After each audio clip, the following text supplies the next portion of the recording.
He is the founding father of modern barbering. Welcome to CADMEN Barber Academy podcast. Today, we have the honor of speaking with Scott Ramos, better known as Famos, a true legend who has revolutionized the barbering world.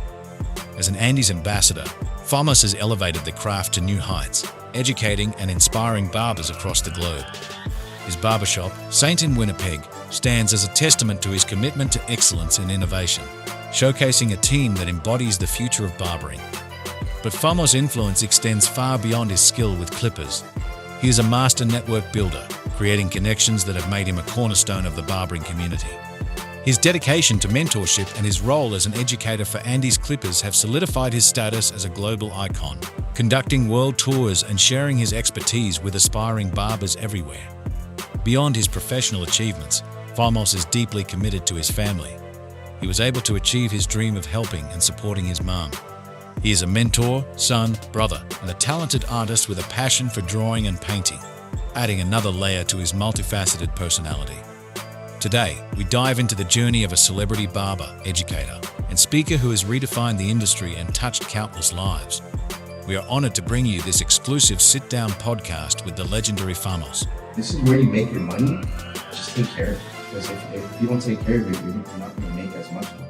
Walking into my shop, knowing all my clippers are charged and disinfected and everything's organized, I'll kill it that day.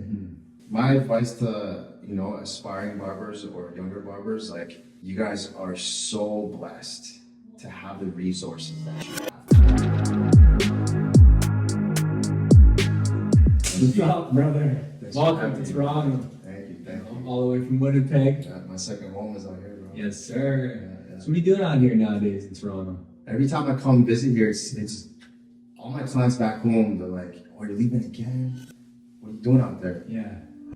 Everyone thinks it's like a competition or this. I'm like, bro, like, it's not really like that anymore. I travel more so to take care of my guys out here. Lavish. You've heard of Lavish? So Yeah. I've been given the opportunity to be his barber and to assist in his styling as well. So they're making some big moves. So they always make sure that even though there's a lot of talented barbers out here, I'm their guy. You know what I mean? So they're actually hosting this really amazing songwriting camp at Noble Street Studios right now. And there's some heavy hitters there, man. They're flying people in, just jam out entertainment, Def Jam, Universal. I'm not a musician, but as barbers and artists, we're definitely inspired by music. Just being in that space with creatives, and they don't cut hair. I don't make music, but we still connect. Yeah, as artists, as passionate, Mm-hmm. for music, passionate for fashion. You're helping out a lot, but you're helping out some of the artists, making them look good, feel good with the haircuts. I've known you for how long now? Like 10 years it's been? At least 10 years plus, bro. yeah. I think we met at the Blurry Fades. Yeah. Was that the first Yeah. time we met? Or just through Instagram maybe? So it was like random, like mutual friends, I think, in the industry for sure. It's crazy how you can see someone on Instagram, and we come from the era where there was no videos. It was literally just a fucking picture, But it's cool how you can, like Vince, for example. I was following Vince. I'm like, oh, he's a Filipino barber living in LA. He's doing this and that. And I was following for years. And then when I met him, I'm like, bro, you're exactly how I pictured you to be. You know what I mean? And like, that was like me when I followed you, and then I seen you in the crowd. And that was the first time we met, bro. And it's crazy how fast time flies. Yeah, it's crazy. Yeah. Yeah, I remember back in the day when I used to be on like MySpace and like, those online sites, promoting my work and looking at other barbers, like the same thing you said about Vince the Barber and stuff like that. I remember seeing, you probably know Rich the Barber from New York. I think he did one class out in with Brian at the fitting room, and he came down and stuff like that with Vince. So he was that guy for me coming like in Toronto, looking into New York, right, and seeing his craft, because he used to be known for like the designs and New York skyline, stuff like that. So tell me about yourself, Scott. Tell the people who you are, how you started barbering, and what you're doing next. First off, thank you for having me here. Beautiful shop. Thank you. Incredible shop. Thank you. And of course, the other shops. Everything you do is sick, bro. Thank you, brother. My name's Scott. just turned 35, Pisces gang. Okay. You know, looking like I'm 25. Yeah. Filipino pride. Yes. Hell yeah, bro. Hell yeah. I started cutting hair at the age of 12, actually, and it was because my mom had clippers at home because she would. I know you had the mushroom cut. Yeah, the mushroom cut. like that gave me the straight mushroom cut. Yeah, the mushroom cut. Yeah. Side part, you get middle part. Oh yeah. But it's funny because it's literally just like that was our shit. Yeah, yeah. But then now you see the kids with the big hair covering their eyes and then Little tapers. Yeah, yeah. yo, they're like they sit in your chair and they're like, oh yeah, I just want a low taper. I'm like, bro, that's just your sideburns and your nape. Like, Yeah, what yeah. about all this shit? Yeah. You know? The big bush. Yeah. So my mom was giving us me and my brother undercuts. I have all my older cousins. She was cutting their hair, and having older cousins and a big bro. Do you have siblings? Yeah, I got an older sister. Yeah. And I got 4 younger siblings as well. Any older guy cousins? Lots. Yeah. So I'm like one of the youngest. Yeah. Yeah. So you could probably relate to me on this. Like the music that they listen to.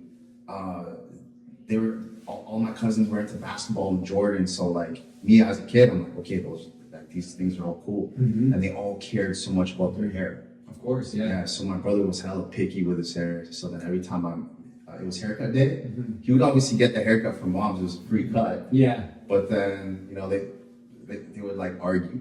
Yeah. And then one day my brother was like, yo, Scott, can you fix this? Bro, I was like 12 or 13. I was like, How old is your brother? So he's older. How much older was he than you? well, my brother was 17. 17. Okay. Yeah. He's about like 5 years old. Yeah.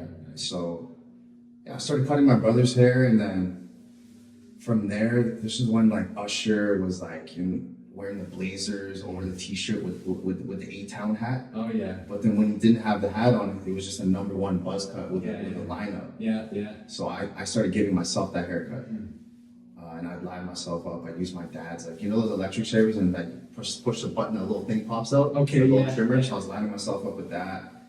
And it was pretty fresh. It's funny, I saw pictures from me in high school. I'm like, man, I pushed my shit back. Like, Yeah. It was sharp. It was sharp still. So all my friends were like, yo, who cuts your hair? And I was like, oh, I've just been doing it myself. And then from there, I'm cutting a few of my friends, and then my brother told his friends, and I'm just cutting hair in my basement for free, and then start charging $5, and then the barter system.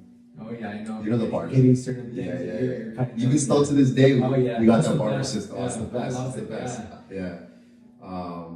What made you get into cutting hair? Like, what was it that like inspired you, or just like you wanted to cut you cut your brother's hair, right? Yeah. You cut your own hair. What made you want to continue cutting hair to this day now, when you're 35 years old? Like that's a long time. Well, I had this realization in grade 12 when everyone was gonna graduate. I wasn't sure if I was gonna graduate, and everyone had plans. Oh, I'm going to med school. I'm going to business school. I'm this, and they're like, "What are you doing, Scott?" And I was like, "I'm gonna cut hair." But that, like, I just wanted to be part of the conversation. Of course. I didn't know what it was gonna look like, or like how it was all gonna work. But then once I signed up for hair school and like I was happy there, that was when I realized, I'm like, man, I could actually do this. You know? Amazing. And the only barbers I would see is like on TV, and I know that these barbershops existed in the US and stuff like that, where they're playing hip hop and Yeah. lineups and all this and that. But the closest place that you can get a lineup was, I don't know if I have some Winnipeg people watching this, was at Salon de Manila on Sargent. Okay. And then give everyone the pointy sideburns and everything like that. But there's no like barber. Was that like a salon/barbers like based like business, or was it like just strictly barbering? Oh, but no, it wasn't like real, like it wasn't like, can you say pointy icicle? I remember that Yeah, time. yeah, People were yeah, getting yeah. icicle sideburns and stuff like Yeah. that. Was it like hairstyles that worked, or like It was a mix of everything. You know what I mean? Like, it was the culture was missing? I think. Yeah. What you enjoyed. Yeah. What you thought. Mhm. A barbershop or barbering Yeah.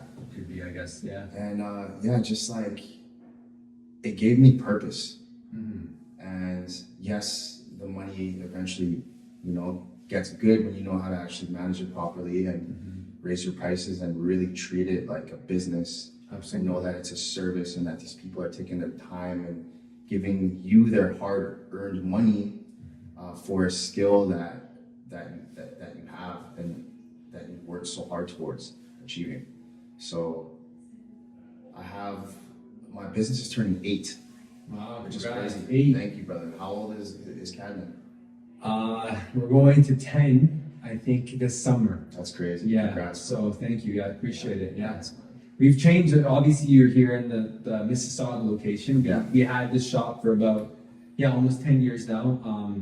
On the 8th year, we decided to make change. So, being the barber industry for a long time as well, having a shop for 15 plus years, wanted to change things up, wanted to add more services, add more, we added the medical field, which was great. That's sick. I love that. We had a lot of clients actually losing hair. People were thinning, but we always wanted to find out the most natural way of doing things. So, PRP, plate tech rich plasma therapy was something that kind of helped people use their own blood, plasma, and inject in their head. Obviously, licensed nurses, and we had the medical team do that. It did help a lot of our clients regain the density and help the hair grow. That's amazing. But that's not always guaranteed too, right? It's still depending on your how healthy you are, if you're not drinking, you're not smoking. There's a lot of things to it. Yeah. Listen, I'm not a doctor, I'm not in the medical field. I just kind of refer and let the nurses and the doctors do the job. But that was like a kind of missing component, I think, in the barbering industry, where we've had a lot of guys start thinning out, losing hair, and now we have a lot of different things, services added, like even SMP. You have hair transplants. You have all these things that are great. It's still related to hair. Yeah. Because I think at the end of the day, we want to save and help clients so they keep coming in, getting a haircut, because that haircut, when they come in, that vibe they get every time they see you, like they want to see you, but until they start losing their hair and they're bald, because I had some clients that went strictly bald, it's like they're not able to see anymore. Yeah. And if you could help people, I think that's the most important thing in this industry, right? Yeah. And I think that, bro, I love that so much, because 10 years ago, would you have thought that you would have been adding these services? No, Exactly. I don't think. I thought I was just going to be strictly like just a barber and a barbershop owner. I thought I'd be cutting for a long time. Yeah. Man, I truly believe in just doors open. If more doors open, if you decide to walk through the first one, you know what I mean? Just more opportunities. Even just going back to the cutting hair in the basement days, I would have never thought. I would have never thought that I'd be on a TV show and fucking own a barbershop, and then have building this great relationship with my landlord, and just knowing how to treat people with so much respect and treat everyone equally. And by that, more opportunities open up. Certain clients, they ask you to do their hair for their wedding, and then you see all their wedding photos, and then now you're doing hair and charging premium. And then now my landlord, he's like, Scott, I love what you did with this place. I'm opening another building around the corner, and I'm opening like a cafe / art gallery, event space, cocktails, and huge. It's different, you know what I mean? Keep going. Growth is everything, man. I love that. Yeah, thank you. We're naming it Sanctuary. Hey, I like that. It's gonna be super fire. That's so dope. we'd love to have you out there one day. Yeah, absolutely. But I that definitely gotta remember. I told you I'm gonna come to Winnipeg, so you still have my word on that. Yeah, I'm still gonna fly out and definitely see your shop. You have to. Absolutely. So without knowing how to really, build those relationships, especially with the people in your chair, I feel, and this is some advice that I could give to the younger or new aspiring barbers, that the social media is great, but don't let that take away from the client experience. Gotcha. Maybe you can have a content day where your clients know that you're going to be filming, and maybe discount, be like, bro, just half, because this haircut's going to take a little longer. There's going to be cameras and lights on you. Are you okay with that type of thing? My barbershop, I love all my guys. Yeah. Girls and guys. So what's happening there? It's like movie production. Yes, there, man. sir. Bro, Yeah. Fucking tripods and I spent a lot on my electrical, on my lights. I got a chandelier like you too. Amazing. Yeah, I've seen videos about your shop. I've been following your Instagram since you started on social media, and always inspiring with all the art, the drawings, the paintings, the stuff you draw on people's head. You're amazing. Thank you. and the aesthetic of the whole shop. Like, I haven't been to your shop, but I feel the vibe, I feel the energy just of looking at your page. Yeah, man, like you've been on TV. I've seen you like years ago on that Barber show, Cedric's Barber Battle. Tell me about that. We all watch TV, you know what I mean? Yeah. And it's like, come on, like, did you watch Love Is Blind? Yeah, you know, season 6 last time. Reminds me of like, what's that called? Jersey Shore type of shit. Oh, for sure, for like sure. That drama. Yeah, so it's trippy seeing yourself on TV. I mean, it was one episode, but it's not everyone's dream, but it's definitely like on some bucket list shit. Like, man, I was on a TV show, you know what I mean? And it was like a big American, it was on the CW. It's huge, yeah. So I got a phone call.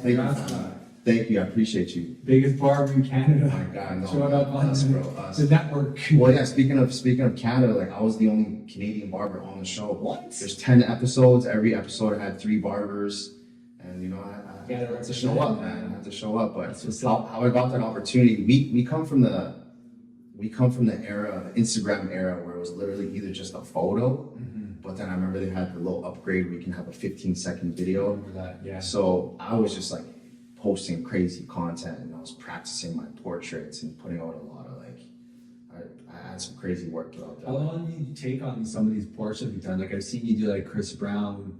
I've seen you do like, you talked about Manny Pacquiao and Floyd Mayweather on your buddy. Yeah.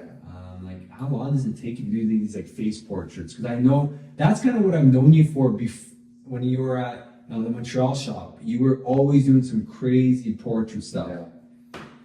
I feel like I got good at portraits when I was in Montreal, because I was just like in my creative bag out there, and like was meeting some amazing people, and like when I was in Montreal, everyone was just always down to try something new. So like I had hella clients. I'm like, yo, let me try this, let me try that. And I had this one 7'2" barber, Biggie Drew. Yeah, well, he wasn't even a barber at the time. He's an incredible barber now, but he was my client. Obviously 7'2". He's got big hair. Yeah, guy. Yeah, big guy. So I drew Manny Pacquiao and Floyd, and then that went crazy on the internet. That took me like 6 hours, bro. Wow. And I didn't get paid for it, but it's like, that was like, I invested in myself, you know, taking that time to, it's more a wow factor. And then just having that content out. I mean, my intention there was just how many likes can I get? Yeah. But then now looking back at it, I'm like, you know, to be able to, I don't even really kind of have that time now, but I didn't have a shop then. You know, I was just helping Corey run Notorious, and I was just like a free artist, and was really able to take my time on some of these portraits. Yeah. But every portrait, my intention was like for it to get out. So Chris Brown saw, I did like 2 album covers. I did the X album, and I did the Royalty album, and every time I did it, Chris Brown reposted it, put on his stuff. So living in Montreal and working at Notorious, we were, you know, like, no offense to any other barbers that think they may have started like the high-end luxury barbershop trend, but you know, Corey and Pete Doug and I, we definitely changed the game with the Versace barbershop, marble floors, Versace details, black and gold, and all that. And that's Corey right there with his glasses. Yeah. Those are fresh. Yeah, that's my big brother, man. I really appreciate that guy. So with the noise that we're making, just because of the Notorious Barbershop, we're also producing amazing work and like all the portraits that I was doing.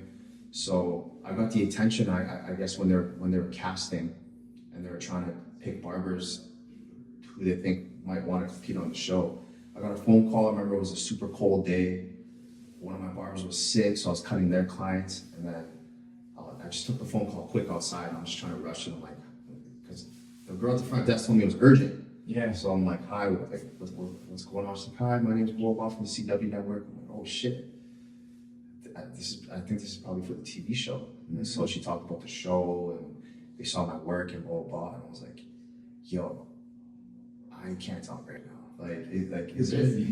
I literally am standing outside. It just started snowing. I'm in a t-shirt. My nipples are gonna fucking fall off. And then she's like, did you say your nipples are gonna fall off? I'm like, yeah, sorry, excuse my language. I'm just like, I'm really busy right now. Can I get your information and call you back? And she's like, well, I called you just to kind of see your personality, and you told me your nipples are gonna fall off. And I like that. You made me laugh.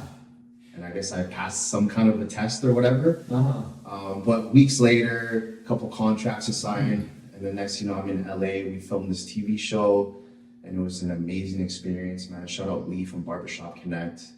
And I love going back and watching the episode. You can actually watch it. You can put the link right here. And sick experience, bro. You know what I mean? It's something. You end up winning at the end. I don't remember. I can't say, man. Like, it's not over yet.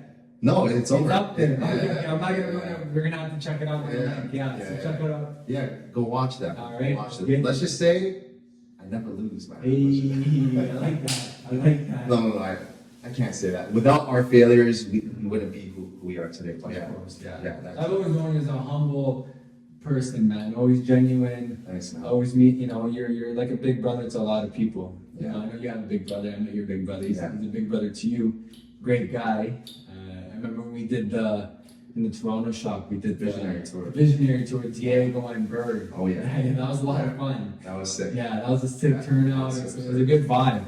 Just being on Queen Street, I know we had a couple shots at the bar too. We had fun, right? It was a good time. Yeah. And that's what I love. I always remember these times with like you, Diego, and Bird, and it's all about being around like-minded people that just want to have fun and enjoy, and nothing forced. And I think that's why we're so connected to this day, like 10 plus years, right? Absolutely. Nothing's ever changed, but it's more, things change, but it's more the growth. Like we watch each other grow. I see you in Winnipeg, I see you as a traveling barber. I see you as like, you're part of Andis, the Andis team. Like I see you at shows, because I do participate in a lot of shows and I love seeing what's out there. I'm always very open-minded as a barber, as a business owner, as someone getting inspired. And you're one of the top guys, I think, out there representing Canada, but also the world, doing big things. So I appreciate that. Remember that, like a lot of the barbers that were under CADMEN, under GQ Hair Studio would always bring you up, and we always had so much love. And even start going back to the Blurry Faith tour. Like I think it was me and Rocky that went there,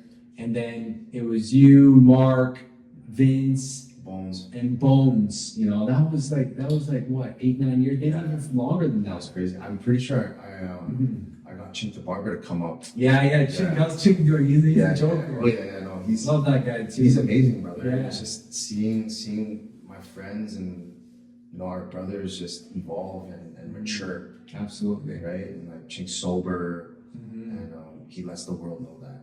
It's amazing. And as he should. He's proud because we want to help others, man, and we want to inspire. And it's not just behind the chair. And like I don't know, I've been doing this for so long, and I was chasing fame for the longest time, and just like Instagram all the time.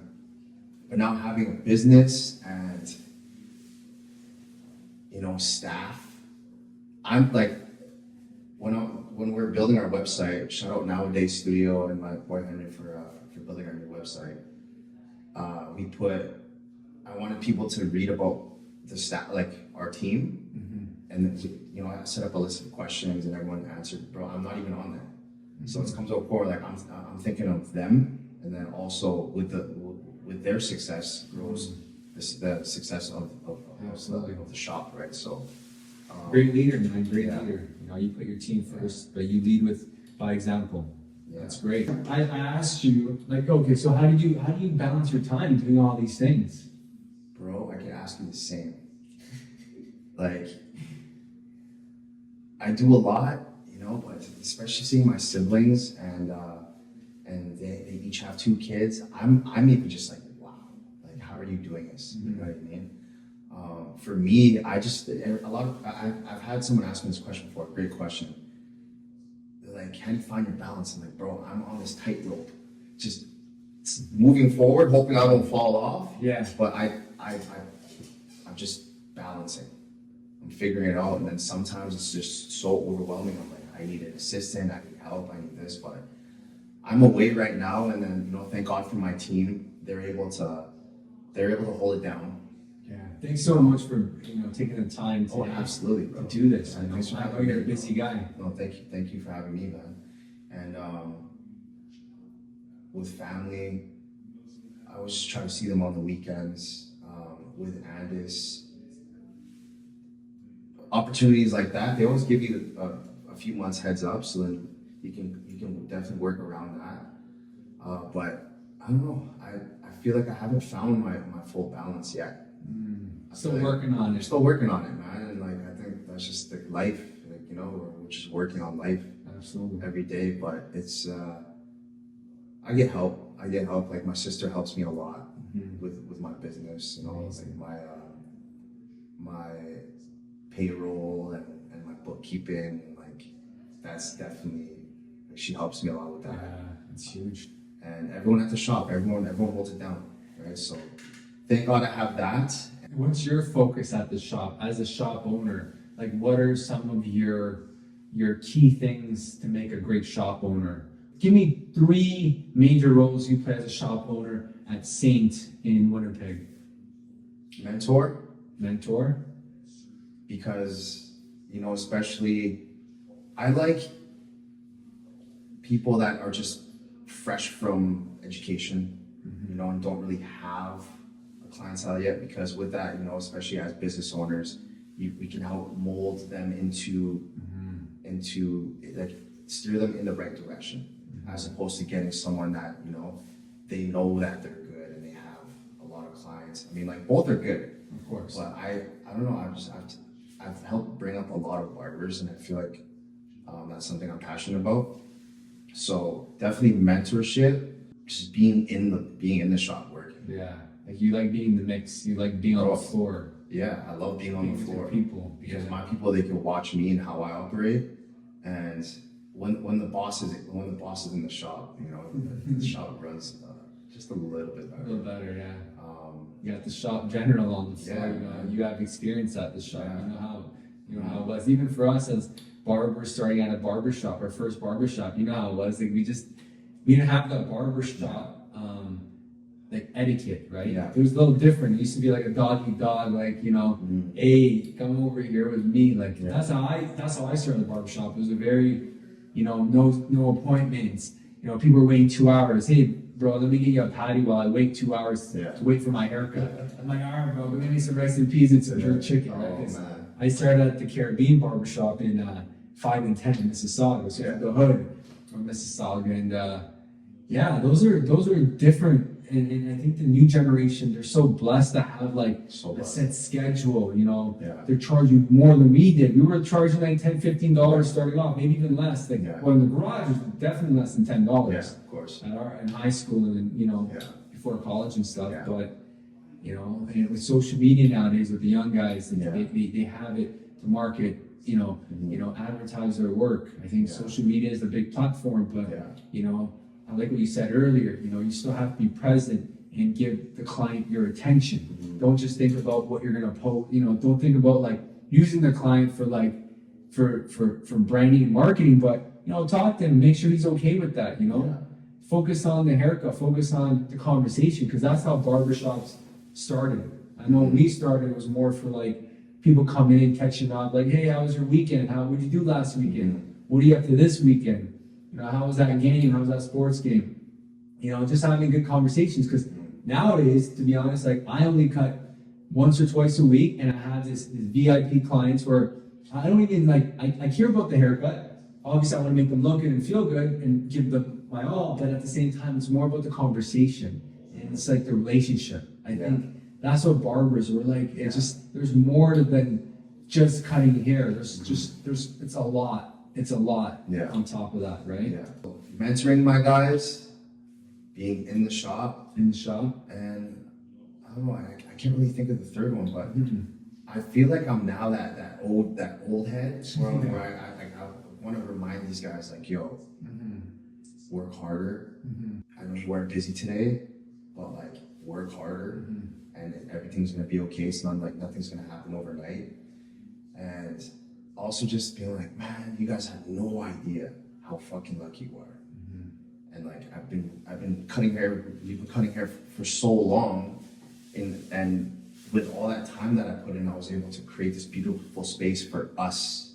So respect the place. Don't, after every client, try to grab the broom. Just keep your area tidy, and you know, like it's just sometimes it was pretty hard to manage. Yeah. You know?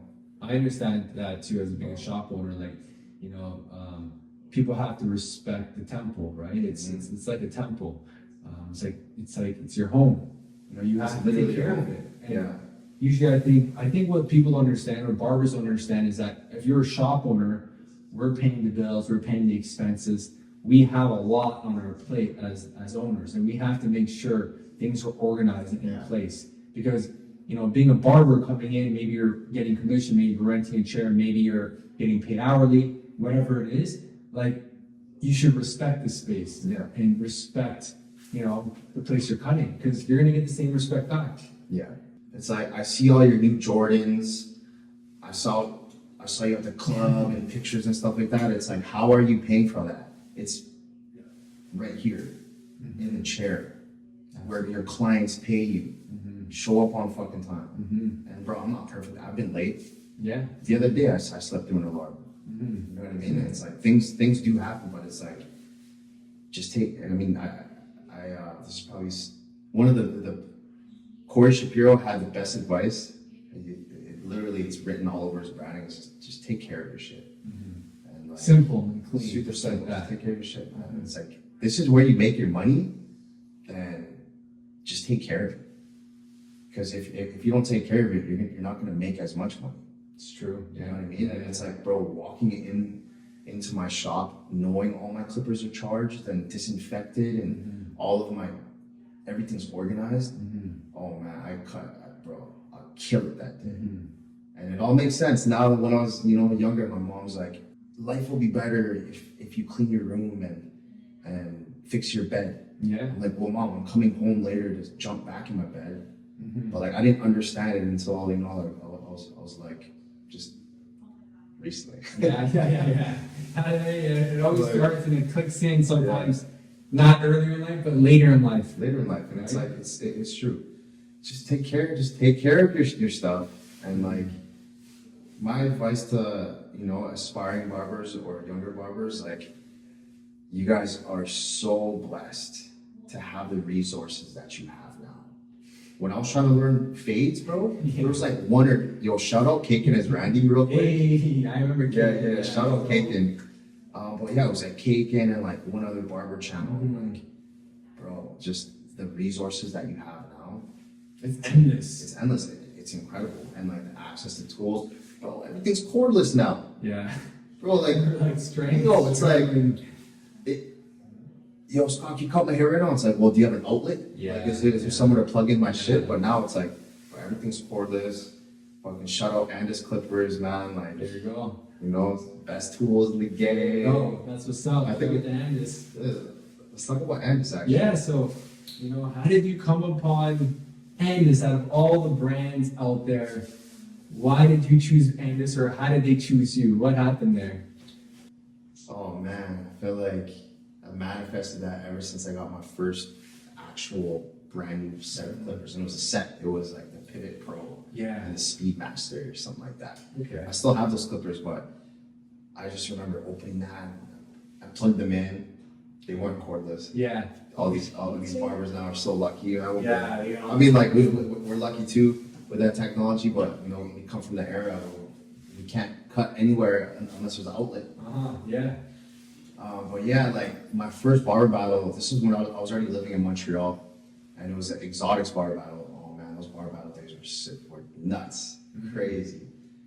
I competed in the fastest fade competition, but it's funny because I won first place with the slowest fade because I did a full haircut as opposed to a buzz cut, like a full pompadour, skin fade, beard, and everything. In 15 minutes. Yeah, and then when I got the awards, they were from like my two idols. It was from Kenny and Danny, and I was gifted, a couple $100, a first place trophy, and some clippers, and they were Andis clippers.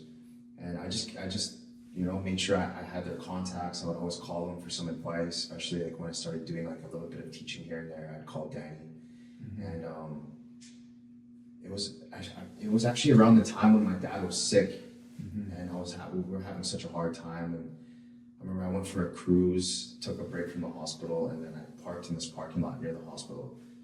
And I was just, I was going through it, And then I get a call from Danny.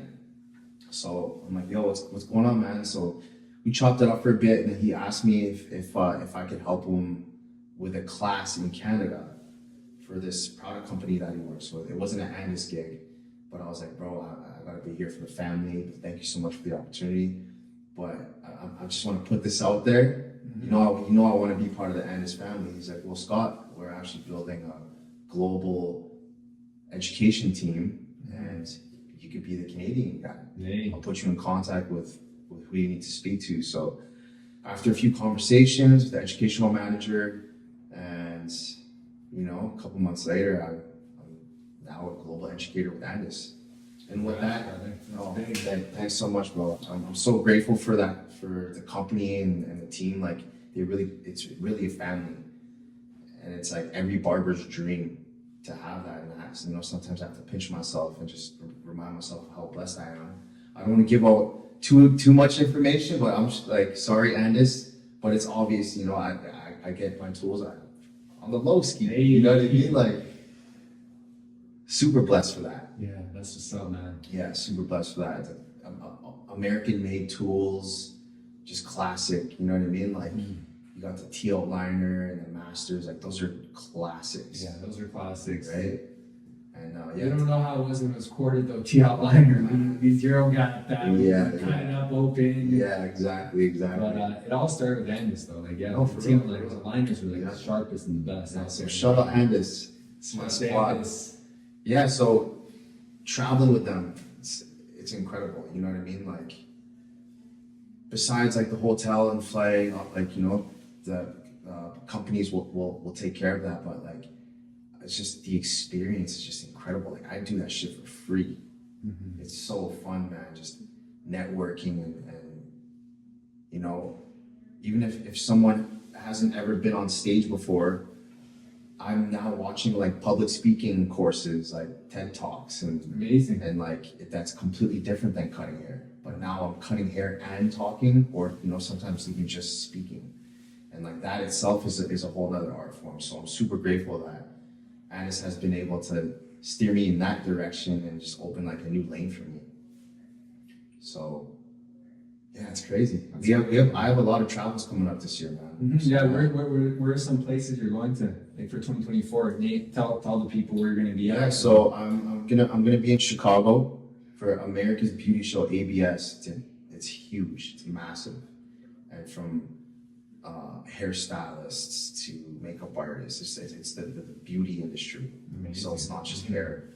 A lot of people, and Angus, we're gonna set up a nice booth. There's a stage, and every hour there's different educators, and the goal is we're promoting these tools.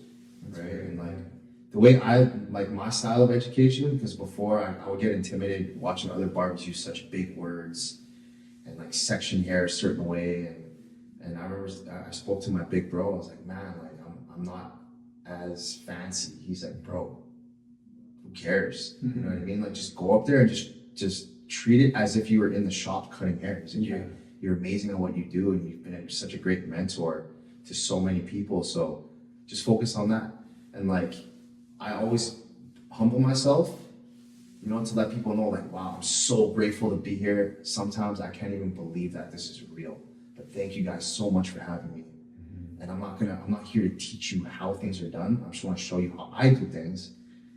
And if you can walk away with even just one piece of information today that you can apply to your career and it's going to help your life, then that's my goal. I love that. You know what I mean? So as soon as I say that, like, it's comfortable and you have everyone's attention. I'll even get some people on the stage, get some participation, put the clippers in their hand, and just have fun doing it. ABS Chicago in a few weeks, actually, and then Connecticut, CT Barber Expo. That's the biggest one right there. Yeah, right? So that's I'm gonna be doing that with Angus, and then I have Barbershop Connect in August, and then in between I have just other personal gigs. So like I'm going to LA to link with Diego. Hey, Famos Diego's coming back. Yes, sir. And then we're touring the UK and Ireland. Like, that's what's doing up. all that. The Euro tour now. Yeah. So 2024 is looking beautiful, man. That's great. And thank you so much for having me here, bro. Thanks so much for coming, man. I appreciate your time. Always love when I see you, man. Thanks for being part of this. Love, man. Yo, everyone out there watching this, thank you. Shout out my boy Francis and the whole CADMEN squad. If you guys are in Toronto, you guys got to make sure you hit my boy up. If you guys need education, make sure you guys come here. If you guys need some clinic work, some IVs, some Botox, PRP, you have to see him and his team over here. Shout out my team back at home, my family, my nieces, my nephews, my siblings, everyone that I love, and let's get it. And one last thing, all the young barbers out there, all the aspiring barbers, don't get too intimidated by what other people are posting. You are equally as amazing as them. And it's not just about social media. Always remember, it's important to build your network through the people that are in your chair and have conversations with these people. Because I have some clients that I've been cutting for over 15 years now, and now I'm cutting their kids.